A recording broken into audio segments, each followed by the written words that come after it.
Now we're going to look at population density, types of agriculture, and then actually look at different types of land uses as well. So we can do that using this series of maps. And so these are 4 different maps. So we can zoom into our particular country, we zoom out, but we can do a lot of different things with them. We can do more than just zoom in, zoom out. So the first step we're going to do is we're going to change the maps over here on the right-hand side. So at the top, go ahead and click on that go ahead and go back. I'll show you again. Go ahead and click on right there, and that choose a different map layer. And then we're going to select by theme, and then agriculture, and scroll down to where we're going to find cropland. And so cropland right there. Hit the plus sign, and so that's that map. Now we're going to change the bottom map. So we'll do that one. Instead of doing cropland, we're going to do pastures.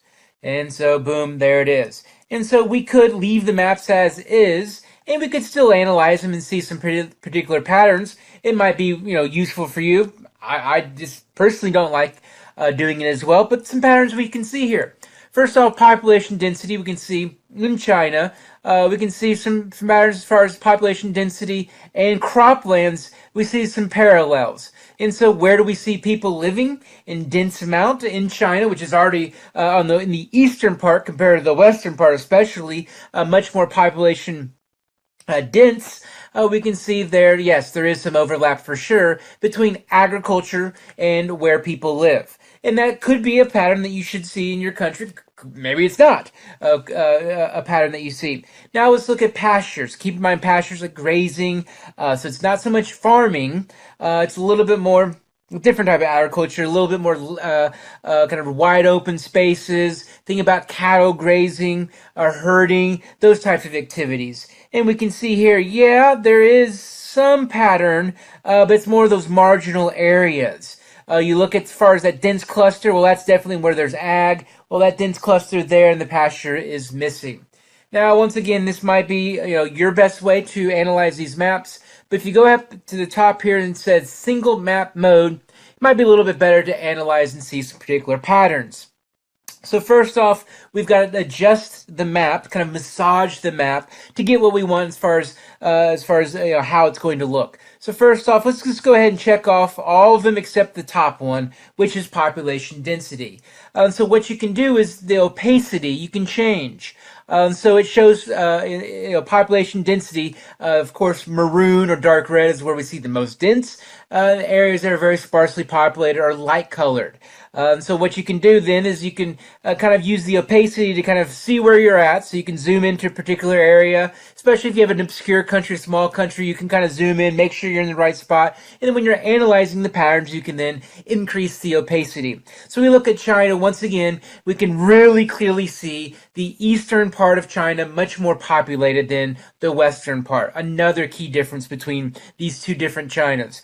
Especially along the coast, you can see this dense red area. So you see as far as population density in China, particularly there in the east, particularly there in agricultural areas in the east, especially that North China Plain. Also some other areas, the northeast China Plain, so go ahead and change the opacity so you can make sure, and believe me that that's China up here. So this is China up here. The northeast China Plain, also known as the Manchurian Plain, another area that's relatively flat and good for agriculture. So we can see if we go ahead and click on croplands, what do we notice? We notice, once again, a high amount of agriculture in the northeast China Plain, but also the North China Plain. So then unclick croplands and go back to population density. Other patterns I mentioned, like I said, coastal China, very urbanized. Of course, we've got Hong Kong, but we also have Shanghai. Shanghai, very cosmopolitan city. We can also see a lot of urban areas, a lot of high population density in the interior. So central China is actually also an area where we're seeing high rural to urban migration. So a rapid number of cities popping up and getting much bigger very, very quickly. We'll talk about the reasons for that in the economic geography discussion. We also can see particular patterns, linear patterns. Maybe it's a river that people are all living along. Perhaps that's the case. So in terms of population in China, we definitely see some contrast between the high population that we find in the east, especially along the coast, and the lesser population in the west. Now let's look at agricultural patterns, a little bit more in depth. And so like I said, I already mentioned croplands. So we can see particular areas where we also see high population density. So I'll go ahead and take off the population density, and now the croplands will be maximized, or the opacity will be increased, and we can definitely see a particular pattern in which the same places that have high population density also where we find a high amount of croplands. With the exception, take a look at these coastal areas. So these coastal areas, I'm now going to remove the population density, and you're going to see them kind of fade away because those are urban areas. Urban areas, we're not going to see croplands. Of course we're not. So when we think about this particular area, especially in the North China Plain, especially kind of this central China with these rivers coming through, also the Northeast China Plain or the Manchurian Plain, very dense population, and it's related to agriculture. Like I said earlier, as far as pastoral agriculture, pastoral, more grazing, we do find that in the central China, so that kind of the transition from agricultural China, farming China, to middle of nowhere China. Nothing sparsely populated China is that pastoral area. So once again, we can relate this also to physical geography, the Tibetan Plateau, those more upland areas. Keep in mind, agriculture, it likes very flat areas. It also likes a little bit of moisture, so it's also going to be on this side of the Tibetan Plateau where we get that orographic precipitation coming and dumping a huge amount of rain. Further, because we got a lot of tropical particular areas, this is very, very hot and lush and warm. We see different types of crops down here than we do up in the northern part of the country. And to find that out, we're going to go to anthropogenic biomes. So we click on this. Let's go ahead and crank this sucker up so we can really see the color differences. And we can also now look at the different types of colors, what they mean over here in the legend. So first off, start off with the red and the dark, the maroon, urban areas, dense settlements. And so once again, where are we going to find urban areas in China? In coastal China, but just in general in eastern China. A key pattern there. And so we see Shanghai and of course Hong Kong.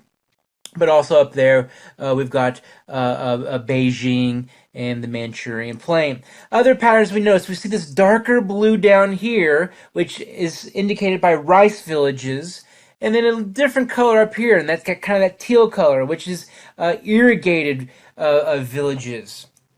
So what's going on there? Now this is where you do a little bit more research. And so I did a little bit more research and I tried to find, okay, well, what's going on agriculturally in China? Where are some key differences?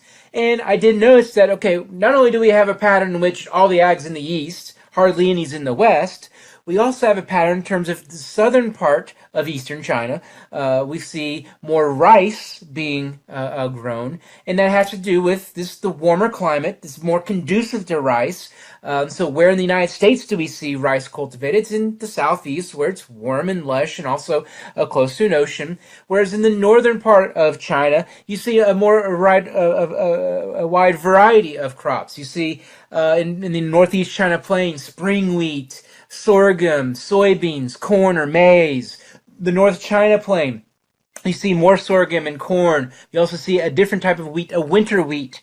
But just in general, we can say, kind of from Shanghai all the way over, north of that line, it's more likely to be wheat. And then south of that line, it's more likely to be rice. And in fact, in the area there around Hong Kong, it's so as far as it's so lush, that it's got double crop rice, and so it's essentially it's cranking out a ton of rice because of the climate, which is very conducive to rice cultivation.